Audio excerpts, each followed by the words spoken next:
எடப்பாடி பழனிசாமி மிகப்பெரிய ஒரு அடிமையாக பாஜகவுடைய அடிமையாக வலம் வந்து கொண்டிருக்கிறார். இவங்க இப்படி இன்னொரு பக்கம் யாருக்கும் எந்த பயனும் இல்லாம ஒரு கோஷ்டி சுத்திக்கிட்டு இருக்கு.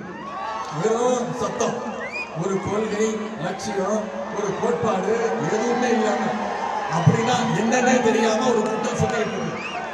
அரசியல்னா ஏதோ என்டர்டைன்மெண்ட் நினைச்சிட்டு இருக்காங்க.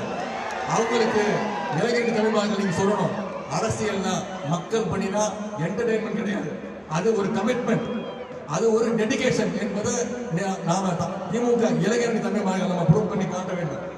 இந்த கமிட்மெண்ட்டும் டெடிகேஷனும் இல்லாத அந்த கூட்டத்தை வச்சுக்கிட்டு யாராலையும் எதுவும் சாதிக்க முடியாது.